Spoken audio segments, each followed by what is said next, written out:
Ready, Freddy? Ready, steady. Are we recording? We are recording. Okay. Welcome back to your favorite crypto podcast, Sometimes Crypto. the Unscripted Crypto Podcast. Hey, yo. We got a fun episode today. We have a hot one. Hot takes. Only hot takes. Only this hot week. takes. Yeah, this one's only hot takes. Straight hot takes. I mean, We're early. Let's get ahead of that. we are early. What does that mean? Oh, we're recording it. Oh, we're This is recording. pre-recorded. Yeah, pre-recorded. This is pre-recorded. So if you don't hear anything current for the next upload, this is why. No current events for this one. But just hot takes. Well, it's a late event. When was that video posted? Let's get into it. I'm excited. This video. Oh, okay, let's see. By the title of this episode, we were gonna be talking about. Give me the title of this episode of this video. Title for this video.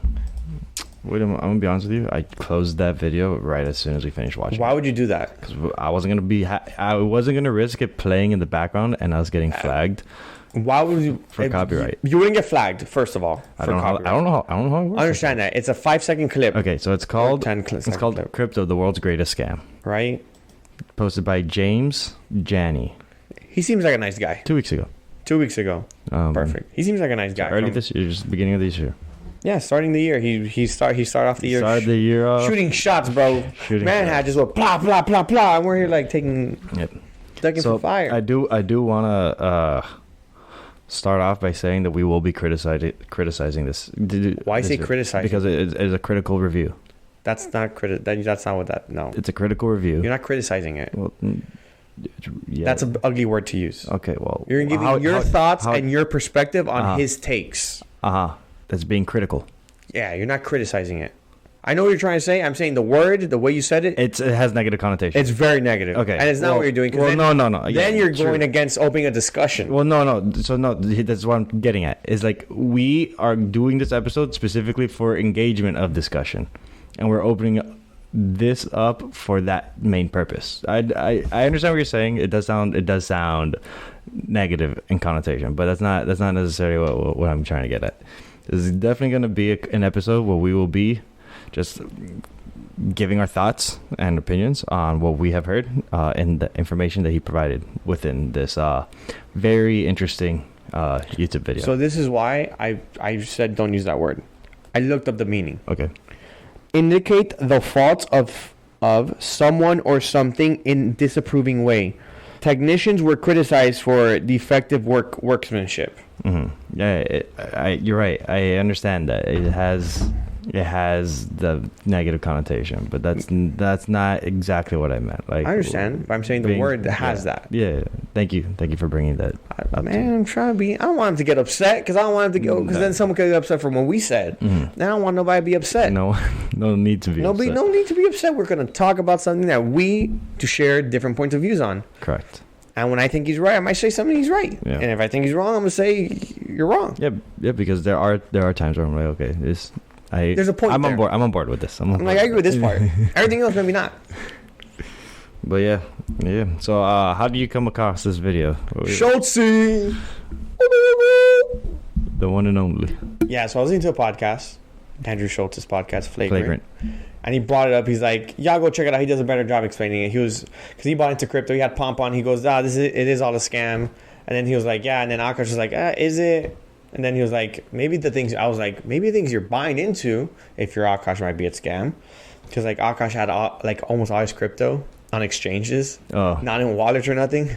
And all those exchanges. And all the exchanges went bankrupt. There goes Man is down. FTX going. Listen, Akash, you need a hard wallet. You need a hard wallet. We'll set you up with that. Yeah. We'll work that out. Yep. Boy needs a hard wallet. But I heard it on there, and I was like, I sent it to you. I'm like, we need to check this video out. Watch the video. We just watched the video again, so it's fresh in our brains. Yep. So I had to watch it 2 times just to make sure we didn't miss anything. we always, yeah. All right, let's start. What do you think?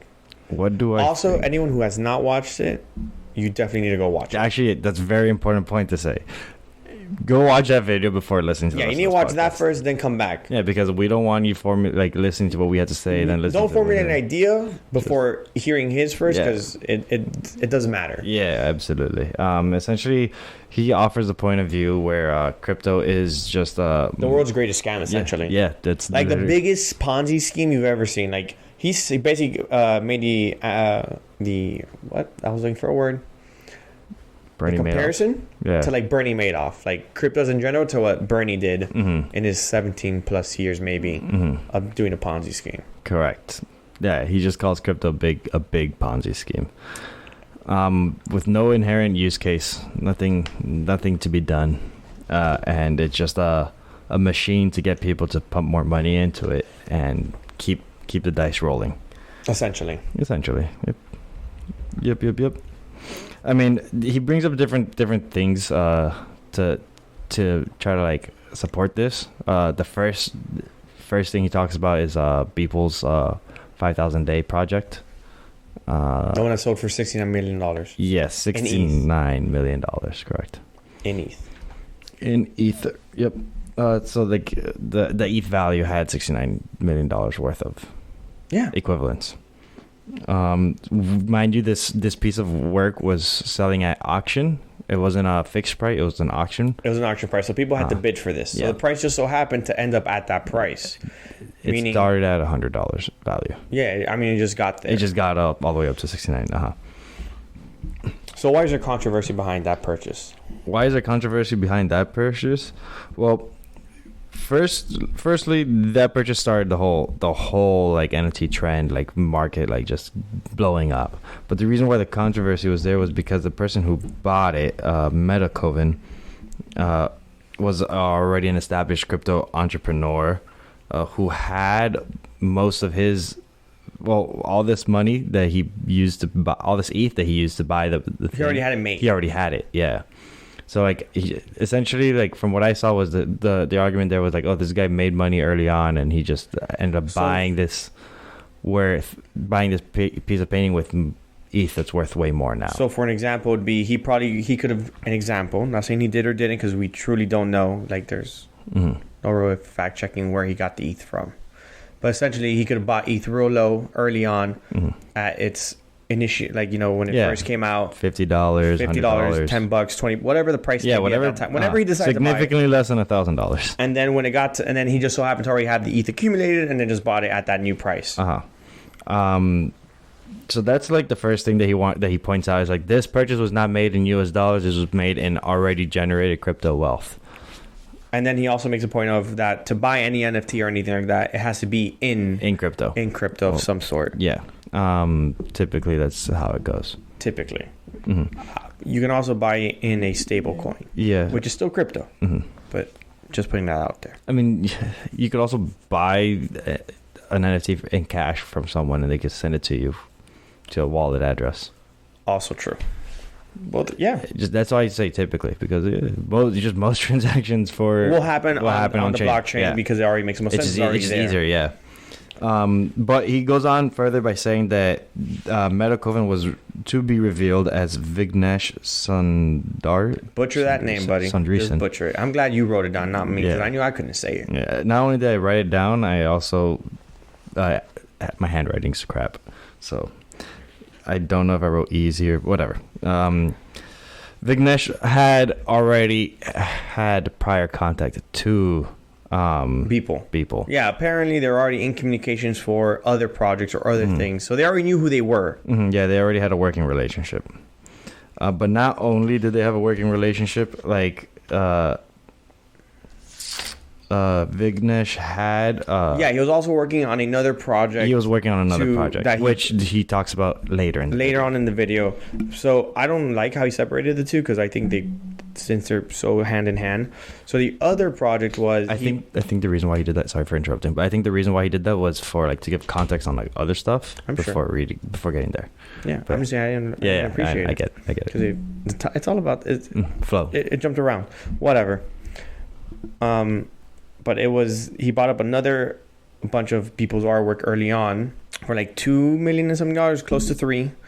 And then the idea was they're going to put all that those NFTs in a virtual art gallery, which then you buy a token that allows you to go into the art gallery, and where they were going to own, Vignesh and his partner were going to own 59%, people got 2% of it, and then you, with that token that you're buying, you own a fractionalized share of the artworks within the collection. the collection itself.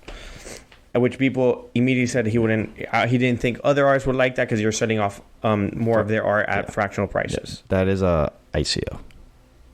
What? By definition, what they were doing is an ICO, initial coin offer. Because they were just minting it. Yeah. So the coin specifically, they call it the B20 token or the B20 coin, and like William said, it represents fractional ownership of that handful of pieces that they already bought from people. Correct. And once they created that collection, they were gonna do an ICO for the tokens. For the tokens that were going to represent the portion of ownership. Correct. With Vignesh and his partner maintaining 50% of... No, 59%. 59%? 59% of those... tokens. Of those tokens. Like, within the ICO, they just hold 59%. Yeah. They're going to keep the majority ownership. Very different to the way Yuga Labs did it when they did their ApeCoin, where it's basically it's stored up, and they're going to be getting it. They're going to be handed it at a monthly basis for a period of time. Yeah, because it wasn't handed to them all at once. Yeah, the issue with main difference. Yeah, main issue with getting those ICO tokens is just all at once is that there's high risk of dumping the market with and putting the rug on it. Yeah. You exiting out. Mm-hmm. So the way Yuga Labs did it prevents that from happening. Yeah, at least that's like pretty much how that's the idea. That's the idea. Mitigate against that. But that's the argument he brought up to Beep when the NFT start, and then how they were going to do that and also offer it as an ICO. So I think his biggest thing was, why did they have a prior connection, and why did he buy it? Yeah, essentially, and for such a high value. For such a high value. Yeah. I think there's two things that could have happened there. If no one wants to outbid you at that point, that's another thing that happens. That happens in all auctions. You can have your friend sitting down bidding, and if he gets stuck with it, he got stuck with it. That's a thing that happens in real life. Yeah. It's in art, in any auction, buying cars, whatever. What? No, I was doing it for me. I was doing the fist. We're doing the fist check. Fist check from that Rogan told yo, fist away from your mouth. Yeah. No. So like, I think it's important to note that the Meta token did in fact spend $69.3 million on that piece of art. Yeah, he spent the ETH. He did spend, because what he spent on that piece of art could not have been spent somewhere else. Like, I mean, it could have, but he already spent it. What? Like, okay, he purchased this piece of art for the $69 million. That money had to have gone out of his pocket. Yeah, it left his account. Mm-hmm. It left his account. It left his account and went to the auction house. That is not like a falsified $69 million. That is an actual $69 million that he had to pay for. Correct. Yeah. We're not. That point wasn't made in the video, and we're not saying that either. Yeah. That wasn't part of the video. Yeah. So now, granted, something that I could kind of like speculate, be like, okay, it's like any other art market where someone buys a bunch of pieces of art from someone that they like. To hype up the price before they go off and sell their own pieces of art from them. But that happens in general art markets. It's not something that's new to the NFT market. Well, new to the art market. It's new to the NFT. It's not new to the art market. Just the NFT market is new. So it was just like, it's just, first time. It just happens to be the thing. So I think that I will say, if you are skeptical, there is reason and room for skepticism there. Yeah. For it being caused. But also, if you don't know traditional markets, you wouldn't know that already happens. Yeah. Or that doesn't exist already. True. Exactly. So I think that has to be taken a grain of salt. I think a lot of things that are being seen are people who weren't exposed to these type of things are now being exposed to it, like, oh, it's happening here. But then you go, zoom out, look where else it could happen. Or it does happen. Yeah. And it's been known to happen. Yeah. So he also makes a few other points, continuing from Beeple onto. Well, the first thing that he says was like, okay, but before we get into this whole NFT thing and this crypto machine that we're currently he wants to go to the beginning. He wants to go to the beginning. I say let's now go to the beginning of that. Yeah, and that is Bitcoin. The one and only. The one and only Satoshi. Crypto King. The homie. But essentially, he calls Bitcoin a failed revolution. And I kind of started laughing at when he said that, because William kind of agreed with him. I had to disagree, because you put me on blast for agreeing with him already. Well, yeah, because what you said was, what did I say? What you said was, so I can agree with him again. Let me say what I said. It is failed until it is undeniable.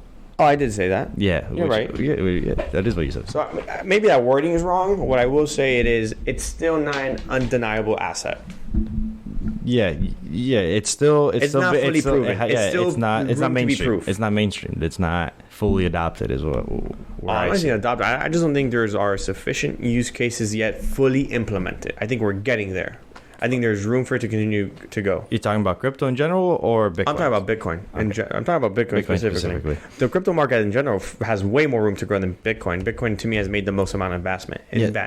So like in the video, he talks about how Bitcoin is a deflationary asset and that it will never work for currency, like day-to-day trading. Which, actually, I agree with that. Facts. 100%. I've been saying that from the beginning. Alex told me about Bitcoin so early on, and he goes, it's going to be for this. I'm like, no way.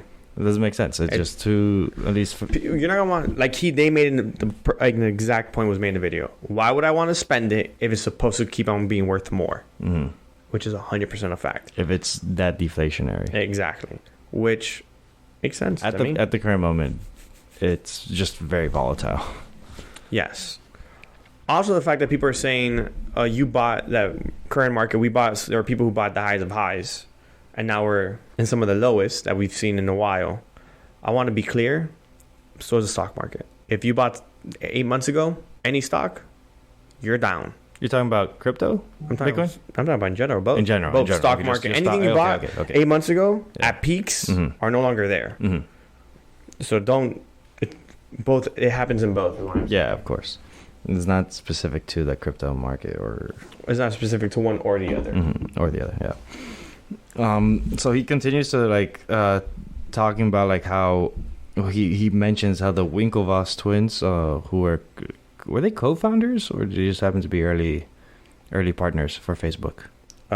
So what happened with them is they sued Zuckerberg because they're saying that Zuckerberg stole their original idea for Facebook. Okay. Well, at some point after that, because they successfly won that lawsuit. They successfully won that lawsuit, so it does prove that Zuckerberg may have stolen the idea from them. Sorry, Zuck. Love you. Like, he already paid the price. I don't think he cares. I understand that. But essentially, these people were Harvard graduates and very involved in tech. They heard about Bitcoin, and at some point in 2013, were reported to hold 1% of the total circulating supply of Bitcoin. Which that is crazy that they held that much. Well, yeah, I don't know what the circulating supply is for Bitcoin at the time, or what the market cap was. So yeah, at that time it could have been way lower. So a small amount could have been a large amount. Yeah, exactly. Like, what was the total market cap in 2013? Which that is fair. But so I don't know what like the issue with that, it would be like dumping the market, or I think James goes and says like that sets a precedent for how the crypto market's gonna be because it was so early on. Yeah, but only 1%. Like only institutional investors are going to be the ones pumping this. I'm not sure where you're going with it, because compared to like FTX that happened a few months back, Alameda had 10% of Sol, and that really causes the market to go down, because that's absolutely like a risk that's worth being aware of, because at least we know that's how rugs happen. Whenever someone owns the majority of a specific, or like a large portion of a specific asset, and then just dumps the market with that asset. Yeah, dump that market. So it literally happens all the time with oil. What? Whenever countries are like arguing against each other and they want to like fuck over someone's like revenue. Shit, I cursed. They want to mess. It's all right. Yeah. Fuck it. We're not one of those people. We're more like a Rogan stand. We don't care if the algorithm agrees with us. What is the algorithm? Okay, so what's it called? When one country wants to wreck another country, they just start pumping more oil and flood the oil market with more oil and gas. I would love that right now. Well, yeah, because then the prices of oil go down. I would love everyone to flood the market with more oil. Yeah, but then they wouldn't want that because then they're making less money. I understand that. I'm not saying what they want. I'm saying what I want. Yeah. So I understand why that is a concern. Like having 1% of the total supply of a specific asset is a huge amount. It's ridiculous.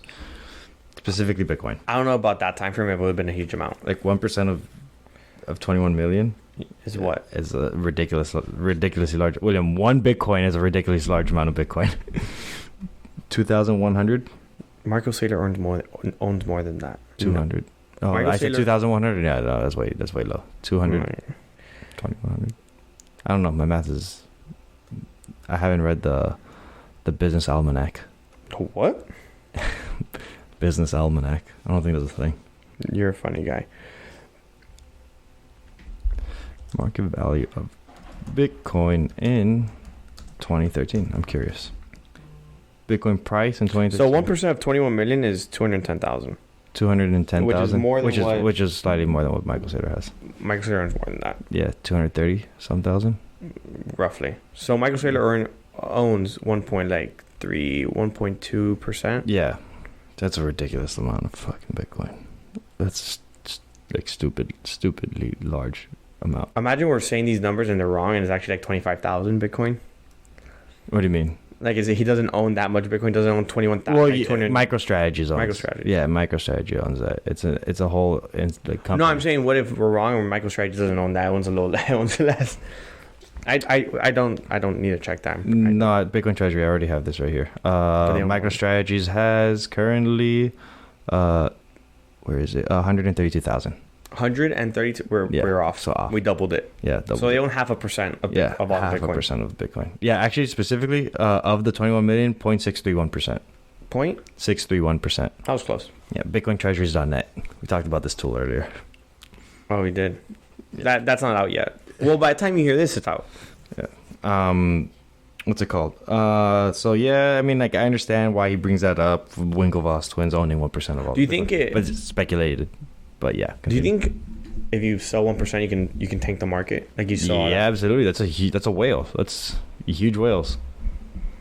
Like MicroStrategy is the number one holder of Bitcoin. I assumed at 0.631.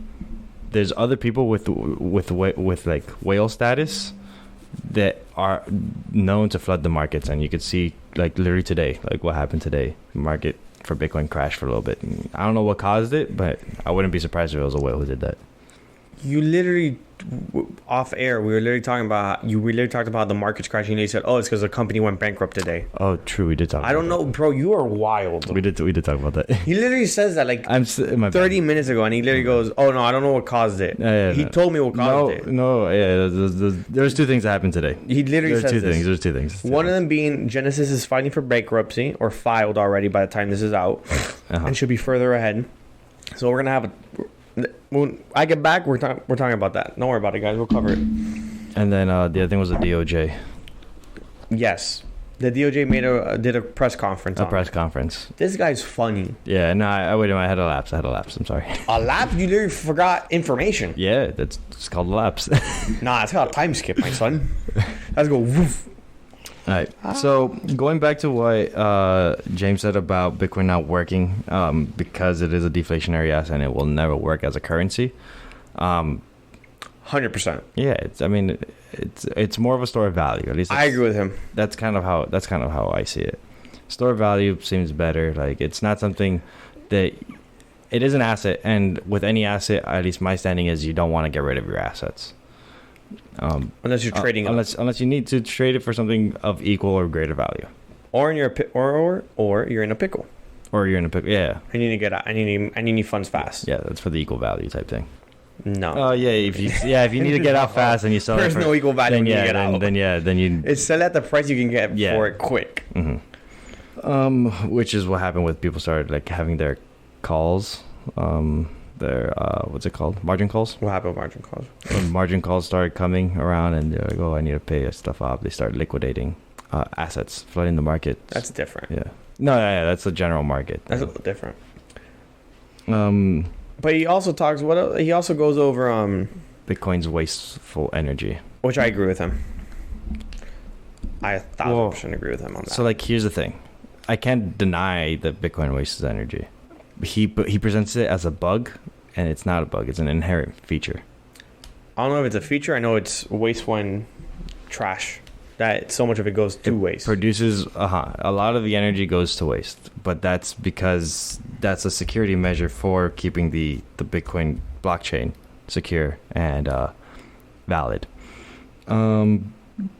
Which I thought was funny because I think he also said he's like, oh, you always gotta be putting more money into the crypto machine to get more crypto or to get revenue. That's not necessarily true. You could just put in energy. Energy does cost money. So now he says the arms race is in creating, for proof of work blockchains, in creating more powerful computers. Yeah. Yes and no, because more powerful computer does mean you have a better hash rate, but that just means you're still spending more money on this, and you're just gonna have to hype up the price. Really, where I see more efficient use of time is creating more efficient computers that waste less energy but produce the same amount of work. High hash rate, less energy consumption. That's where true value is added. Not necessarily adding more computers or making stronger computers. It's making more efficient computers. I mean, that's part of efficiency, though, right? If I can do a same amount of power, produce more, that's more. That's more efficiency, yes, but that's not what they're doing. They're creating more power with more energy. That's what they're doing with all these new miners? Yeah. They require more power? They require more power. Oh. Well, a lot of them do. Not all of them. ASICs specifically, there are innovations in reducing the amount of power consumption per like kilowatt. I think it's like kilowatt hash is like the ratio that they look for. I'm not sure on how kilowatts per hash produced. So like if you lower your kilowatts per the amount of hashes, or if you increase the amount of hashes per kilowatt, then that's the efficiency that you're creating. But he's saying no, just people are arming themselves with computers now, just getting more, and that will increase your power outload, like your hash rate, your work outload, but your power will also increase. Yeah. That's not necessarily efficiency. They're just putting in more money into like something that. I think he does have a small point there because it does take money to get into crypto. Yeah, no, unless absolutely. Somehow you're paid in crypto beforehand. No, there is going to be upfront cost of investment to get into the space. That is for sure. But that's in any, like pretty much in any type of business. Yeah, yeah. Some businesses might have less upfront investment, but then they might not be as lucrative or like as cash flowing, whatever. I just thought it was funny how, because you kind of like had the same position of like how Bitcoin wastes energy. Yeah, but he didn't really go into why it's wasteful. He just says it wastes or it doesn't use it. Mm-hmm. When we had the conversation about why it was wasteful, I just said it was because it's a race to who gets there first, and if you got there second, third, fourth, fifth, sixth, whatever, it doesn't get used. All that energy just literally went to zero. Like it didn't go anywhere. Mm-hmm. You both met the race and it went to zero. Mm-hmm. Well, what people can do, I think we talked about that also, was whatever heat is being produced by those miners, use it to power something else, like steam powered engines. Yeah, but and that just goes into recycling energy. Yeah, but that just becomes a whole thing then. Yeah, it's a whole different market. Yeah, that's literally a whole new industry. So then you have to go, okay, how can It's not a whole new industry, but it goes. How can you gather that energy? How would you circumvent the heat to absorb? Correct. The whole thing. Become efficient with the energy that we have, because we do exist in an energy vacuum. What do you mean? So there's like a physics thing, like to get out of like let's say rocket wise, like to get out of Earth, you need to burn energy to get out of the gravitational pull. Yeah. But that energy is only confined within Earth, like whatever energy we could find on Earth. You could get energy. Luckily for us, we have solar energy that we could consume solar energy from the sun and try to find a way out from that way. So we do have like an inflow of energy on Earth, but like within like certain like celestial like body sizes, there's that form of energy stays within certain clusters. So there is like energy management is like kind of like a key skill to like get to like type 1, type 2 type level of civilization. I'm not going down this rabbit hole. No. I know. You just started talking and you kept on. Like, I'm not going down this rabbit hole. I know. But like, it has to do with. That's like, a whole off tangent. No, it's not. It's just. It is. I could get into It's a testament to the industry that Bitcoin is striving towards. I don't know if that's true. All right. I don't know if I could agree with that. Okay, that's fine. That'll be a conversation for another time then. Right now, we're talking about the world's greatest scam. Which I will agree with my homie James. It is wasteful. Yeah, no. I agree. I agree with that too. It is wasteful. James, you got 2 points on your side. I can't disagree with that. He has 2 points. Yeah. So because of that whole thing of like how you constantly need to be putting in money, that's when he goes off and compares it to Bernie Madoff's Ponzi scheme. Which Madoff was going on for 17 years? Yep. And they're saying maybe more, but went off for a total of 17. He got caught at 17. At 17, yeah, he got caught at 17 years. $64.8 billion worth of funds in that Ponzi scheme. A stupid amount of money. Yeah. What are you looking for? You're Googling. Bitcoin's current market cap. What do you mean? I'm gonna guess. We're still in the billions? Or not? Wait, don't tell me the price yet. I haven't looked at it in a minute. I haven't looked at the market cap. Okay, so price per coin? I know it's a what, 27? Yeah, I was gonna say 20,700. Is that 20,700? Yeah. 300 billion. 400. 399. Damn it. Yeah. Yeah, 399 billion. A little bit more than Bernie Madoff's Ponzi scheme. Well, no, that's just the report number they say he made. They don't know if he made. Yeah, they don't know. Yeah, they don't know. Because also they're saying he could have had. Still, no. What I'm saying is like Bernie Madoff was kind of like small fries compared to like Bitcoin's market cap. Okay, Alex. The fact that you said that the big. Okay, Elon could go buy all of Bitcoin and go on to right now. Yeah, but like he might have to sell Twitter back. Madoff got away with $64.8 billion. Yeah, that's a ridiculous amount of money. It's a good amount. It's a lot of fraud there. Which his Ponzi scheme was he would take new investors' money, put it in a bank, and then pay out early investors, and just kept on doing the process and just added more people to it until he couldn't keep up. Which the fact that he kept it for that long, I think he had to have been doing some good trades. He had to have been doing some good trades for sure. Like I'm not. He had some W's. He had some W's. Yeah, he had to have had some W's. He took some risks probably, and he was like, okay, let's work. I'm sure he lost his ass on a couple of those, but yeah, there's no way you could have been paying out unless you're making more. Well, yeah, the making more by bringing in more investors. He had a huge firm. I don't know. I understand that. What I'm saying is he also had to have been making some money. Oh yeah, of course. Without adding investors. Yeah. Because even if he is adding investors, unless they're investing more of it, or unless they're getting more clients, leveraging off of his leveraging off of his scam. That's why, yeah. It's like let's do some business. Some of this money that we're making, we're gonna run it appropriately, and then some of it, the majority of it, go back into feeding We'll keep on feeding the machine. The machine. That's funny. I see you reading notes, so I don't want to jump around. Oh yeah, so like he was just talking about Bitcoin, how most people buy Bitcoin for profit. I think everyone buys everything for profit. A lot of things. Or for ease or for comfort. Yeah.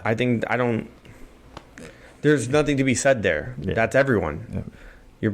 You're buying something because you feel like what you're trading is has some type of added value. Yeah, you buy it's fair trade. You buy an Apple phone because you like the ecosystem, status quo, the UI, and that the $1,000 is not worth as much as a phone is to you. Mm-hmm.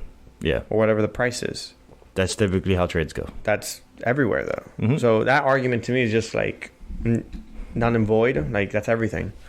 Like people invest into stocks typically to make a profit. Yeah. No one wants to lose. So since he's making the comparison that Bitcoin, crypto is a huge Ponzi scheme, there always has to be this new and improved method for selling people on the hype. And that's when he starts talking about Ethereum. And he introduces Vitalik and like his his roots about like crypto, like how he got into it, and pretty much goes off and saying that like ETH was just the answer to to the growing value of Bitcoin. It's like, okay, now we could create transactions on this magic internet money program, but now we could, with ETH, create programs on this distributed network. And he's like, oh, you could create code on this blockchain tech, and he was presenting that as like, oh, it's a new marketing strategy into getting money pumped into the machine. Does that make sense? I'm not sure if you explained that very eloquently to my brain. No. Okay. My brain, I think I see where you're trying to go with it. I don't know if I caught your idea. Though, because what I interpreted was ETH was just a better way of doing cryptocurrencies that are also programmable, that you can add other functions like smart contracts. So yeah, but you're right. But he's saying that was just a facade of sorts. Yeah. To justify the growing price in crypto. You're right. He did say that, but we're missing the point of he also said that after he said... Yeah, so like he said, okay, and what was the first... Okay, so this is the next thing. He said, the very first thing that this programmable blockchain does is used for... You want to go? Yeah, he said it was used for creating other cryptocurrencies. Yeah. So I think you're right, but he also has a point. No. That whole thing, yeah, that second part is where I agree with him. The first part, not so much. You have to agree with the first part because he's leading into that. Which is where I see it as. It is a facade because the first thing that people did with it was that. So I'm saying he's foreshadowing that. But yeah, but the issue with that argument is that it implies that the first chain has no value because of the immediate use of the second of like what it's being used for. That doesn't imply that. It implies... Of course it does. No, it doesn't. It doesn't imply that the first chain has no value. It implies that people are going to use the facade for malicious intent. Or not maybe use the facade for malicious intent. Build on the facade. Okay, so what I think we could agree with right now is that those that ICO boom was securities fraud. Yes. He's what I got from the video at least was that ICO boom, that fraud was transferred onto ETH, and I don't think that transfer is relevant, like consistent. What do you mean it's not consistent? Okay, saying that because the ICOs had no inherent value, and it was a lot of rug pulls and Ponzi scheme, like there was literally a Ponzi scheme coin. Yeah. He's saying because all this was fake, this has to be fake also. Fair enough. That's not true though. Yeah. Okay. You're trying to say it's not guilty by association. Yeah. ETH is not guilty by association. Yes. And that's something that at least I don't know if I hope if you guys watched the video, you let me know if my interpretation of it was wrong. But it doesn't have to be wrong. Interpretation is your interpretation. Yeah, but like from what I got, if he was saying that ETH was invalid because this ICO thing was invalid. I could see how you interpret that. The way I saw it was these ICOs were built on ETH, and it looked like the general use case for ETH was to build for ICOs, or people took it to build. Which I understand that, like that was the first thing, and obviously that's not like that. That's all. To his point, those ICOs, most of them scams, rug pulls, quick, fast money machines, like ways for people to make a quick buck. Yes, 100%. Yeah. He talks about Centratech, which is a company that I think, what was it? I didn't write down the notes of it. I just put Centratech had nothing to do with crypto.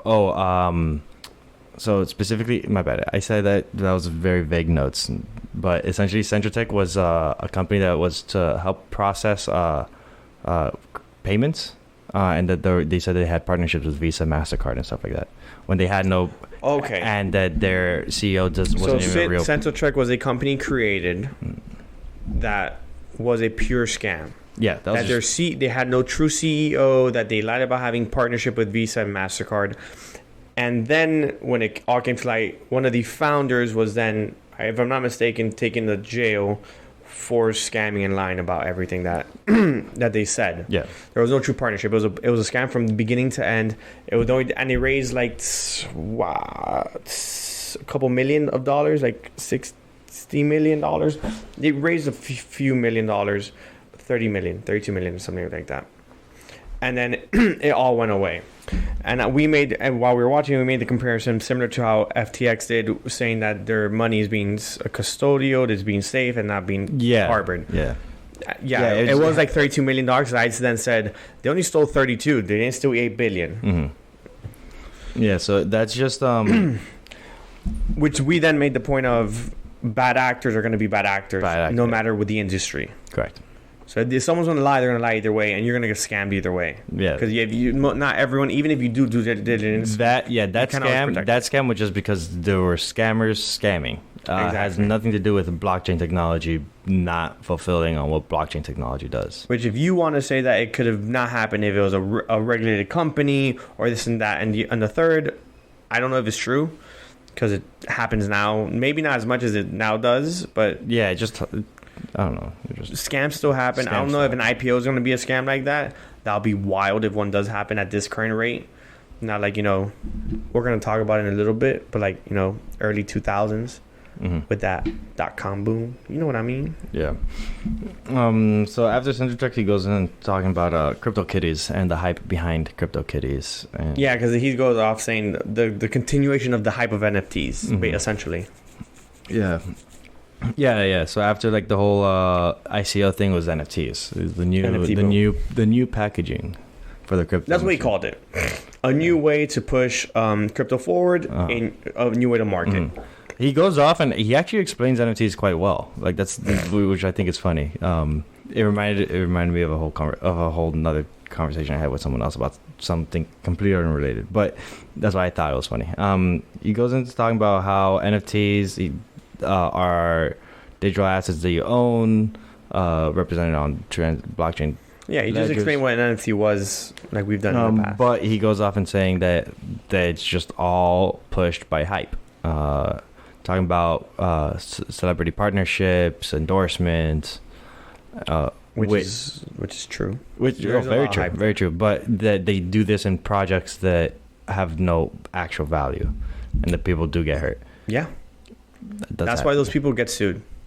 The celebrities and the celebrities who partner with projects, which is gonna happen, that did not fulfill their promises or their roadmaps, you're gonna get sued. Yeah, for not doing what you said you're gonna do. Tom Brady is being sued, right? Yeah, but that's a different story. It's because they endorsed FTX. Tom Brady was a shareholder of FTX. Oh, okay. Yeah, no, that's a little deeper in. Yeah, he's a little deeper in the hole. He owned 1.1 billion shares worth of it. He's definitely a little deeper in the hole with that then. But again, if he doesn't know and he's just getting paid to do it, you don't know. No matter how much due diligence I love this. No matter how much due diligence you did, everyone got scammed and fooled by FTX. Mm-hmm. It's like okay. The top exec. Like everyone wants to say you're supposed to know. No, you weren't. You can't know if the information is obstructed from you. If the information is obstructed and it's not out in your face, you're not gonna know. Mm-hmm. This entire thing of people saying, "Oh, if you just did some due diligence, it would have worked out." Yeah. I say that because Rogan had a guest on, Mike Baker, ex-CIA agent. They said all you need to do was a little due diligence, and you'll never see this happen. I'm like, that's cap, because there are trillion-dollar companies who did it. Apparently, they didn't do their due diligence. They didn't do their due diligence. Mm-hmm. Really? BlackRock didn't check it out? No? One of the biggest companies? Right. Crazy. Okay. How many auditors do you think they got? Okay. Sure. How many auditors do you think they got? You tell it. Okay. But yeah, so James goes off and saying how the NFT was just run by hype and pretty much what got Beeple's artwork up and running, just people pushing the same art and projects and continuing. But isn't that how anything gets hype and becomes popular? Is that it makes sense and people like it? Yeah. That's so to me he was kind of just describing an open market, right? There's a reason why Rogan has the biggest podcast in the world, because people want to listen to Rogan. If someone wants to buy something for a ridiculous amount of money. Now, I guess tying it back to what he said in the beginning is like, oh, you're buying crypto for profit. It's like, yeah, or you're not. Not everyone who bought a Bored Ape original owners of Bored Apes bought for profits. That's actually some information you said there that's inaccurate. Saying that the Bored Apes sold within the first 12 hours, which is not true. 24 hours? 12 hours. Okay. Which is not true. They sold like 5-6 days later once Steam picked up, and they thought their project was dead in the water because it didn't sell out. Yeah, we talked about that in 2 episodes ago. That's fine. Do we know if that person heard that episode? No. I'm just letting check that episode out. Yeah, check it out. It's out now. It's a great episode. Great listen. Definitely check it out. Thumbs up. You can't see me. Bah. Thumbs up. But yeah, he did mention that the Bored Ape Yacht Club sold out faster than it did. It was just a nitpicky thing that I'm gonna be nitpicky because we literally just talked. I had this fresh in my brain. But he goes on to saying that there's this company that actually helped a lot of these NFTs be purchased by the celebrities. Yeah. If you saw the video, you would know this company is called MoonPay. And that the main focus of MoonPay was it aimed to increase crypto adoption. So for that, I would feel like I would have to do a deeper dive because I'm not sure exactly how they were structured or how that worked. Their MoonPay, because it makes sense if they really are trying to help that they would assist in buying it, purchasing everything for them, and transferring it over. That makes sense. I'm not sure the agreements because it could be an endorsement deal as well, and they never had any transactional. Like it was just like, oh, I'm gonna buy it for you, just promote it. Yes, that can also be a thing. We don't know the contracts or how any of that I really works. don't know how. Which in the video, they're gonna make an example of someone who's giving a discussion who has obviously disguised their voice, disguised everything. So I'm kind of like, I guess, because it just can't be just anyone who says that, or one of those nitpicky things. One of those, you chose very specifically chosen evidence. Yeah, that's what I take it as.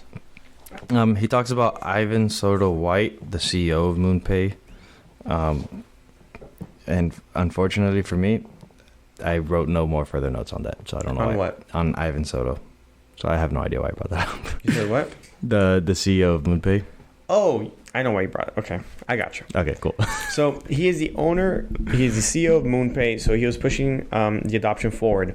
Well, the point he was making in the video was that he's very well connected in the industry.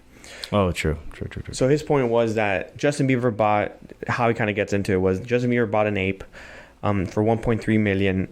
It's then he posted about it. So at the same time, Justin's manager is promoting his own NFT project that Justin was also promoting, and there was no disclosure that he was promoting it, like saying, oh, I'm promoting it. So Justin's manager is connected and knows Ivan Soto, the CEO of MoonPay, who helped Justin or bought the ape for Justin. It was transferred to he bought the 900 ETH and transferred it over to Justin so then he could purchase it. Not sure what type of agreement was worked out there. That's some sort of sponsorship or deal. Yeah, so that's a whole different thing. That's a whole thing. So really, there's no way of knowing any of that information unless you had that contract or whatever. Unless you were in the room where it happened. I remember. Get the quote. I remember. Yeah, I remember. He was talking about how he also talked about how Ivan would buy into projects right before celebrities would start. Celebrities would start buying in, and then again, that's kind of creating hype. That is creating hype. That's the art whole market art does market. That it looks sketchy now because it's open order. Yeah, you can see it. Yeah, you can see it happening. Which is probably the thing people don't like. Yeah, so this is what I call the alpha game. It's like how close can you get to the information before the information becomes public knowledge? Yeah, but that's a dangerous game. That is a dangerous game. That is a very dangerous game, especially when it looks like you're trying to manipulate markets or when you're trying to. But it just I don't know. It's just alpha. That's what alpha is to a degree, but like not necessarily. Just like how do you know what like you're taking a bet on something? Yeah, but his is the way he said it was that's insider trading. Yeah, he's trading with insider information. That's what it seemed like, but. It's not like honestly, I'm gonna be honest. It's like what politicians do. Yeah, it is. It's very similar. You know, politicians have a little bit more weight on their side.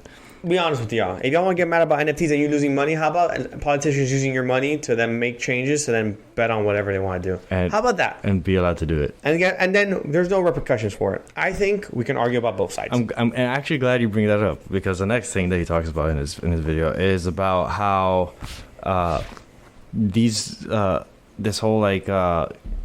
Crypto movement was created by these 4 factions: the anarchists, tech anarchists, libertarians, and some other thing. I forgot what.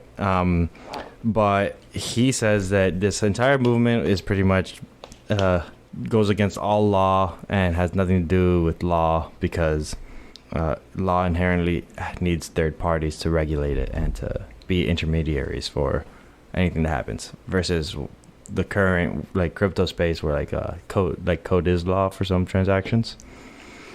So I just thought it was funny that I see where you're going with it. There was a part you missed. He brings that up because they're going into the smart contracts and making it work in day to day. That's why he said the code is law part. Yeah. So like, oh, true. Yeah, that is something I forgot to mention. How these smart contracts that will be written on the blockchain are going to be used for housing agreements, social media, gaming, and medical records, legal contracts. And he's like, okay, this doesn't make sense though. Like, code can be law because law inherently needs a third party to verify to make the decision because there are variables that it cannot account for. Which I agree with him. There are things that the code just can't account for. However, do I think there are parts of code that can make it more streamlined and remove the human aspect of delay and making things harder than what it needs to be when it should be much simpler? Yeah. Right. So that he does talk about one thing that I think is funny. It has a specific name, but it was like it's named after some guy.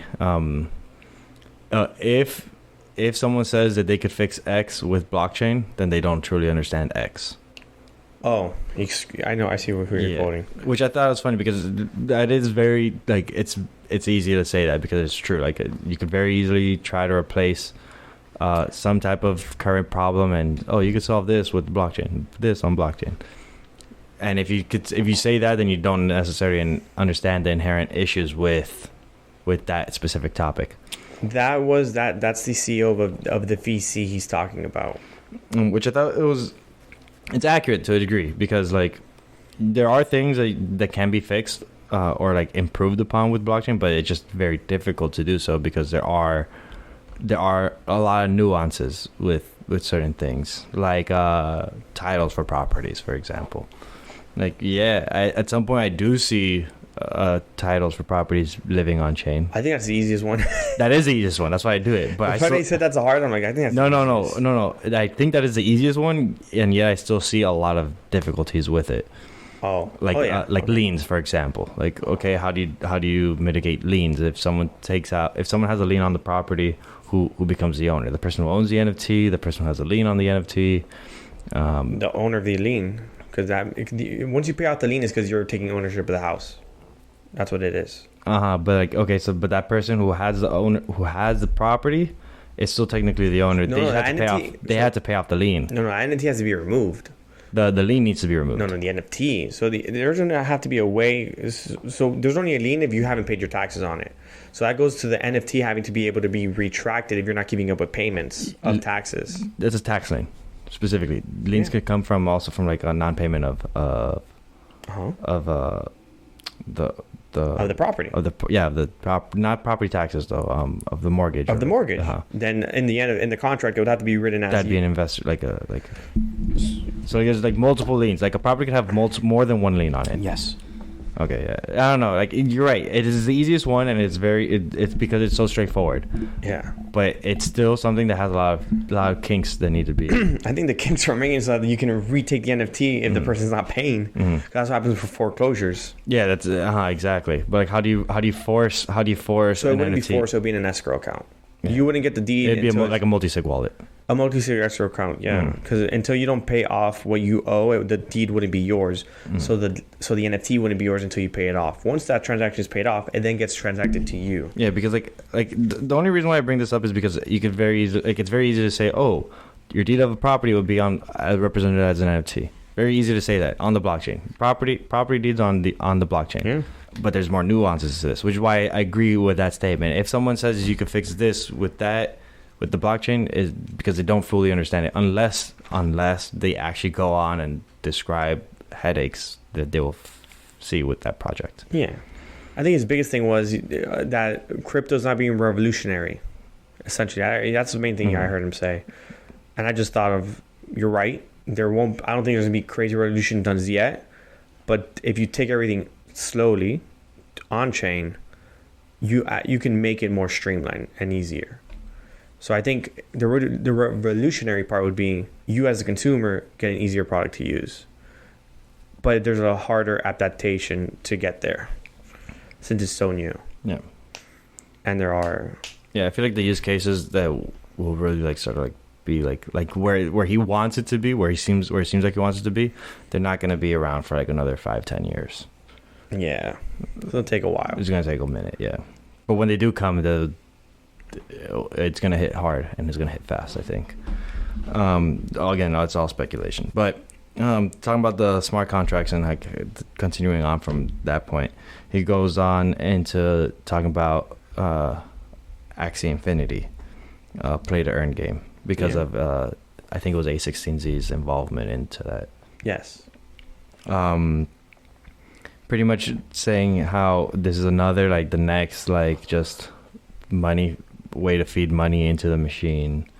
Yeah. Saying that you need to be putting in funds to be playing the game and to make money. So what he said was you have to buy the Axie token, the playable characters, and that those are going up in price. So people who can buy into it can buy into it, and then it creates the scholarship system that you can that people can rent out their Axie Infinity playable characters. Yeah. So you buy the Axie character for X amount of money, whatever.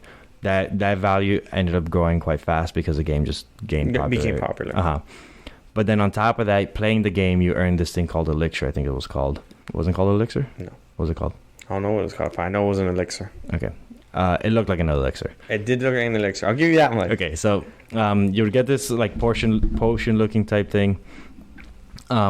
And they created like the game itself created like this scholarship type system, or at least they call it a scholarship, where the owners of the Axies themselves would like lend them out to players, allowing the players to play the game, and if they were winning, they'd generate revenue, keeping a portion of the revenue and returning the majority or like, the other portion back to the owners of the Axies. So essentially, just hiring out wage labor, which I thought is interesting because it is an open market. It does seem pretty like soul sucking to a degree, like money dependent for like, oh, this money's got to be coming from somewhere. But ultimately, what I saw was that it looks like it was just a supply and demand issue, like an overall supply and demand issue, because the game requires, like the game itself, the gameplay itself provides value, like earnable income. And that's the main issue that I saw. What are you searching up? The token's name. Oh, the token? Yeah. Of Axie? Of Axie. I see. Let me see if I could help you out with that. Axie Infinity AX. So the name... I was away from the mic. So the name of the token isn't popping up. It's only popping up the name of the actual project itself, not the within game token name. The Axie Infinity. Yeah. AXS. That's what's coming. The AXS is coming out, which I'm assuming is not the game, the in-game name of the thing. That's fine, but yeah. It's just called is the acronym is SLP token, but I think that's the character itself. So the AXS is used to buy, I think it was like land and Axies. I think you're right on that one for sure. And then those Axies in the game, I mean, they're not super expensive now. I'm looking at them for $13. I mean, prices have dropped. $15, $4. But then those are used in game. Those Axies are used in game to unlock or to earn some type of other reward that I'm looking for, and I don't see them quite anywhere really. But yeah, how do you feel about like that whole Axie play to earn thing? I don't know. It's just I think people were just looking at it as a job, like because he made the point that a lot of third world countries were using it to sustain their family and stuff like that. And I think they're just looking for a way to make money, and they found the game, and they were able to make money. The only thing was, since there was such high demand, they had to get into the scholarship program to do it. So I guess, I don't know, I think anyone would have done that. Like, I think anyone would have overpaid the game, especially knowing they could make an actual dollar on it. Yeah. And also, just like the hype died out. Like, people got bored of the game. Is that on the creators of the game that they got bored, or is it because the game just wasn't any more fun? Right?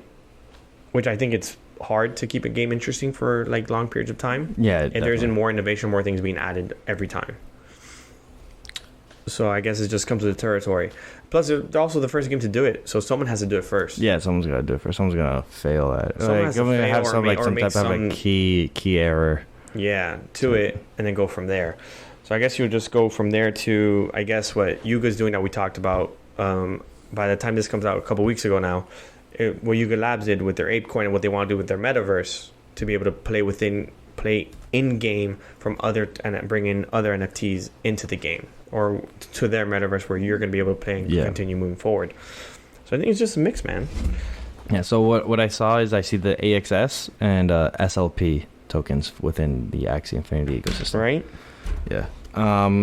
Yeah, so I think I mentioned to you earlier about how I think the main issue is like this at least being so early on in this industry, there's a lot of volatility, and seeing how markets are kind of unpredictable, and more so in the case for crypto. Having the game main function being a play to earn game, kind of like you as you improve your skills or you improve your holdings, you get better. You have more potential to earn in the game. Yeah. Kind of makes it harder for the ecosystem, for like the economics of it to keep up. Yeah. Versus like, let's say if it was a play to earn game, but not necessarily.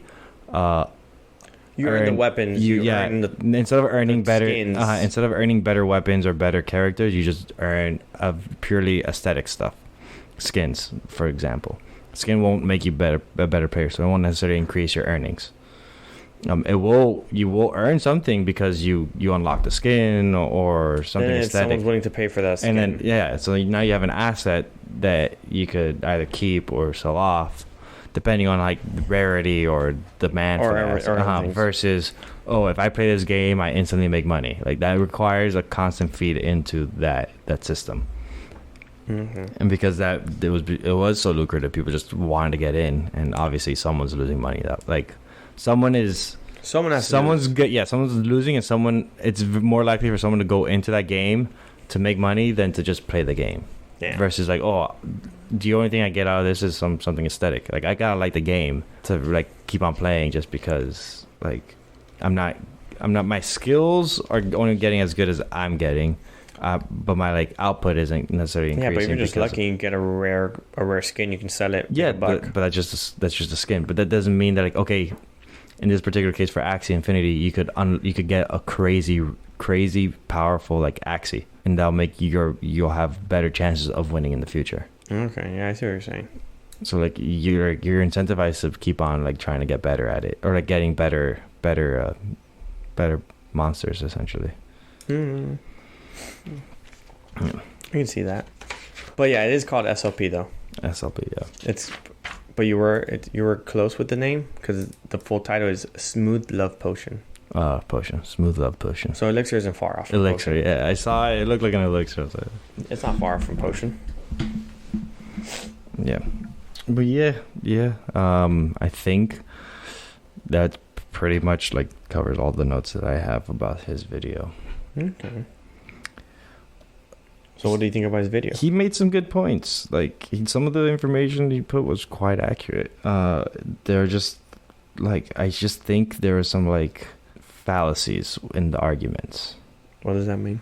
Like the transference thing I said about like, you can't say ETH is bad because the ICO thing was bad. Like there's a lot of like intermingling of like, like just because like just the arguments that he was presenting don't really seem very like sturdy. Like there's like some way to poke at it. I think he provides some sturdy. No, he there's things that he says I 100% agree with, like as in like Bitcoin being wasteful in energy. Bored Ape Yacht Club's being bought by this company. And then not being transparent, not going, no, so like there's 100%. things there's things I agree with, but it's just overall like I don't think it's a scam. So There are scammy things. I don't think all of crypto's a scam. Yeah, there are things going on that are scammy. But there are scams. And he did identify some of those. So you're right. It's unfair to say all crypto's a scam. Exactly. But there are a lot of scams in crypto. Yeah. And that's fair to say. That's fair to say. That's absolutely fair to say. There are a lot of actors who do want to take advantage of those who don't understand the space and who know a little bit and will be like, I will capitalize on it in not the right way. Yeah. Which I think is definitely part of the issue. Absolutely. No, that's something that needs to be addressed and constantly improved upon.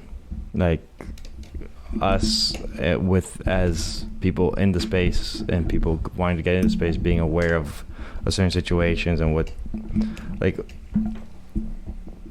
really we do want. We at least from my position is I would like I see a better technology here with a lot of potential, and I would like to weed out all the bad actors as fast as possible. But it's hard to weed them out when with crypto you don't have a face attached all the time. Oh, also, and then like with the growing value of it, you're gonna get more bad actors over time. Of course. It's just growing pains of this new tech. It's the same way the Web 2.0 had growing pains. Which he does reference that Web 2.0 and how all these other companies how it evolved from Web 1 and it went to Web 2, and he said how there was instantly value when Web 1 came out in 1983. 1983. And his point was that you were able to use it in a hospital and you're able to get patient information immediately. And it just made it more easy, which I do think there is inherent value within crypto because you're able to transact. Maybe not Bitcoin, maybe Bitcoin no, but you're able to use stable coins, other things to transact and be able to wire funds across the country or across the world that would cost thousands of dollars to a couple of dollars. You can transact on Bitcoin. Okay, so like I'm talking about prices. Yeah. So like, so I don't know how much it costs to send $1 million worth of Bitcoin around the world. Yeah, I see. Do you know how much it costs? I don't. I know on Solana, this guy did it for $1 million transfer $1 million across the world. Costs like $3. I'm not saying it's gonna be more expensive. It should be. Yeah, no. You're just saying you don't know exactly. I'm also saying that because it's faster. Because Bitcoin. Yeah, so there are faster ones. Bitcoin took 7 minutes. I think this one transacted like Bitcoin's also developing, like at least the developers of Bitcoin are developing the Lightning Network, which is supposed to be like faster transactions. It's not being used yet, so it doesn't matter. It is being used. Not sufficiently to know if it can handle the weight. Same as every other cryptocurrency. There's still some like problems that's like solving, fixing, but yeah. That's another point he makes. The fact of there is no promise yet. It's always we're working, which is fair to say. Yeah. I mean, like it's just, but like that's typically how tech is. Like, oh, we have a certain thing that we want to make better. We just don't know how to make. Like at least in other things, like oh, system's down. Like in Web 2 things, oh, like website's crashing. Like, we're working on it, but like okay, cool. You see that's down, but like here it's like an actual thing. It's like an actual asset that has some type of value associated to you. So you're hurt more whenever it doesn't work right or the way that you expect it to work. Versus like, oh, I can't access Facebook right now because systems down. Yeah, it's down. At least that was the case in like 2000, in the early 2010s. Now it's more like ChatGPT's systems are overloaded, and same thing. It's literally, but with crypto, it's more painful because like, oh, this is money. This is an asset. Yeah, which to rebuttal his entire thing of crypto and the bubble it's in and how it's a scam. Maybe right, maybe wrong. We really won't know for another couple of years if what plays out and what are the outcomes. Which I hope to be around when whatever happens, and I'll be on either side of whatever happens. If it's proven not to be useful, then it is what it is. If it's proven to be useful, which I think it is, that's a different story. What? You know, it's funny because it's true. It's like we don't know. We really can't. We can't predict. We can't say it's gonna be here forever. Like there might be.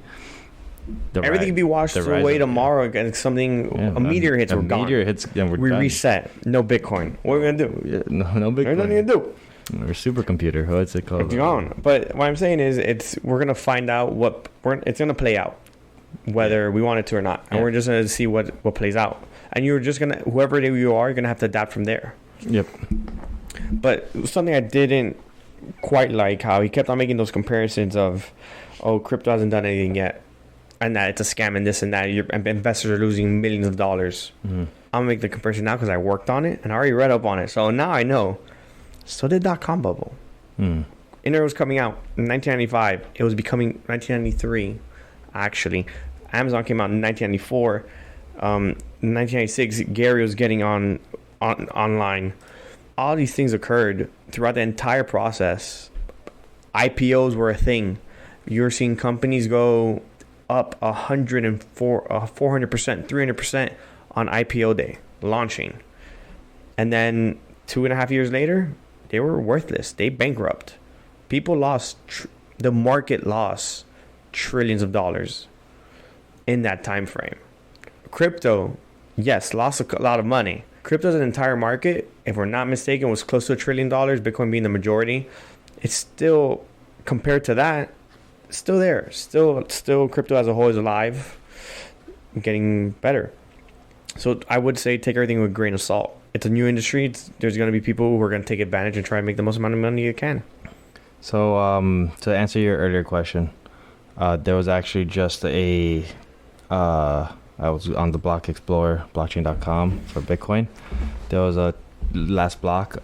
Which block is this? Block 772,614. Transaction ID number 8, ID 433B/74E7. Two inputs, two outputs. A total of 273 Bitcoin was transferred, totaling $5,665,000. And the fee that it cost to transfer that amount of Bitcoin was 56.4 thousand sats, which equals $11.70. Boom. Try transferring that much money with our current financial system. Directly to the other person. No. Screw directly. Try to do it. Yeah. You know how long that takes to verify one bank to the other bank to then send it over to do all that? It's absurd. It would take days to do that too. It wouldn't be done in one day to request that type of transfer.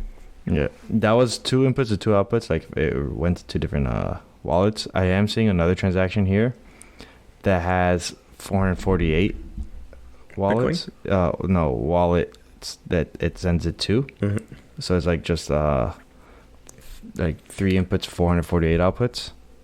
So much less Bitcoin, 12.97 Bitcoin. Mm-hmm. So 267,000, but the transaction fee is much higher. It's actually $33. $163. Because it sends to more wallets. Because it sends to more wallets. It took more effort, I guess. More information. More information needed to be written down to do so. Yeah. So yeah. Transactions on crypto. I mean, on Bitcoin specifically, they're not expensive, but it's not. I mean, obviously $33 is. It's nothing. It's for 267. Like I know people who send $100 to South America, and immediately like $100 of that $100 they lose 10%. Yeah, or more. Yeah, and $33 of 267 is not. Yeah, no. It's not even comparable. It's day and night difference. Yeah, exactly. So I think there are the instant use case for crypto. Yeah, instant transfer money immediately for Bitcoin. Transfer money. Even if you don't want to use it to transact every day, it makes more sense to send Bitcoin across the world than to send $1. Yeah, it's cheaper. So there's inherent value. So I guess if you don't want to make that the inherent value and want to say it's something else, then fair enough. Yeah, I mean, and that's your argument. It's a store of value, but also it's a store of value because we're adding value. People perceive it to have value because people perceive it to have value because it has a hard cap and stuff like that. That's arguable. People, I mean, I'm saying that's arguable because people will argue that. Yeah, people will argue. That's an arguable statement. There's a ways to poke hole in it, and it's just like you're right. There is no. no thing there. But yeah, it was a fun video to watch, and it was a fun episode to talk. Also, I think the dude did a great job. Oh yeah, he definitely took his time, and it was good. I think he did a great job. My dude James. I may not agree with all of it. I'm glad that he did, because I was due for another anti-crypto type content. I like listening to things, and I just don't. There's echo chambers occur, you know, like you just keep on hearing the same thing, and I don't like living in echo chambers. I want people to challenge my points of views. Yeah. Don't forget, guys, the Bend, February 13th, Monday, crypto matchmaking. It's gonna be a great time. We're gonna have maybe some fun stuff to do, maybe not. We'll figure it out by the time we get there. We'll see what happens. Also, please subscribe wherever you are, wherever you listen, leave a comment if you can. Also, please follow us on Instagram at Sometimes Crypto, the Unscripted Crypto Podcast. Pow, pow, pow, pow. You could also follow us on YouTube. I said subscribe. Oh, subscribe. True. Come on, son. True. I know you said subscribe, like, and comment. What more do you mean me to say? What more do you need? Put on the notifications so you can get notifications when we post, so you can be alerted to when we're active. True. Every Thursday. We haven't missed a podcast yet. Boom, bop, mother trucker. True. We have not missed a podcast yet. That's true. Hey, little snapping fingers for that. No? Okay, just me. Thank you for listening to another week. We're calling you out? What? I got embarrassed. No, I'm kidding. I was embarrassed. I was embarrassed for myself. I was associated with you. But that's what I'm here for. To embarrass me? To embarrass you. I can see that. What's our time on this? Oh, you don't even want to know. Why? No, I'm kidding. Wait, if you're saying that, it's because we're either really low or really long. Don't even tell me yet. Let me look at the time. 40 minutes. No, not even close, dog. More or less? Way more. An hour and 18. Oh, really? Yeah. Oh, shit. William's getting happy because we're getting closer to his style of content. Yeah, bro. He wants to provide you guys with... We do an hour, and I'm just like, dude... With full-on movies. Listen, man. I listen to 2-hour podcasts only. Anything less than 2 hours for me is like, what's going on? I'm sorry, I'm abnormal. I'm sorry. What do you want me to do?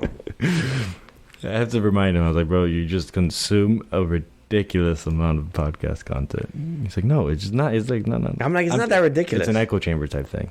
It's not an echo chamber. Yeah, of course. You just always listen to 2-hour podcasts, so you think it's like, oh. No, I listen to 1-hour podcasts. The majority of the podcasts that I listen to are longer than an hour because they're great. They're awesome. If I went down the list, bro, I'm going to be like, you're a wild boy. Wow. Understand I don't watch TV. Yeah, he doesn't. He does not. I don't consume TV. No TV. My TV is my podcast. Just so everyone puts it out there. I'm wild like that. He saves the ones with video for when he gets home. Nah, bro, I've started watching those at work too. I don't care no more, bro. My job is I don't care no more. You got that I don't hear this, but you got that thing on autopilot. I got that. I do autopilot. I don't know how I do it anymore. It sounds like you need more responsibilities. I agree. I do better when now I hope they are listening to you, just so you could get that promotion. I have nowhere to promote myself to right now. We'll work on it. All right, we're gonna close this out then, because Alex is. I don't know. I'm just chilling, dog. Nah, bro. I'm gonna close it out. I'm just chilling. I don't know what you want to do right now. I'm confused. No, closing it out is a good idea. Yeah. Told you. Thank you for listening to this week's episode of Sometimes Crypto. You'll catch this when it's supposed to be out. I'll be MIA for a few. If Alex doesn't burn everything down, there should be a podcast to get back to with maybe some upgrades. Yeah. After this is out, there should be upgrades ideally. Hopefully there's some upgrades. So we're excited for that and nervous. We're excited. William's nervous. I'm not. He's not nervous, but he's the one who fucking stutters and reads notes here, guys. Yeah. Wait until we're on the podcast and this boy's just reading notes in front of everybody, like a comedian reading on stage, bro. Straight up, I'm gonna roast your ass. Just straight up looking at the table. Dude, just looking at the table. The camera. Yo, we're gonna have to put a camera underneath his face to catch him, so he can read. They're gonna get a really good view of my forehead. Dude, hilarious. Well, it's been another week. We'll catch you on the flip side. In February. Right? February. Yes. Yeah. In February. Yeah. We got a good episode coming up for that one also. Also, and it's with a surprise. Yeah. Da-da-da-da. Thank you for tuning into your favorite crypto podcast. Sometimes Crypto. The Unscripted Crypto Podcast. On the next one. Heyo.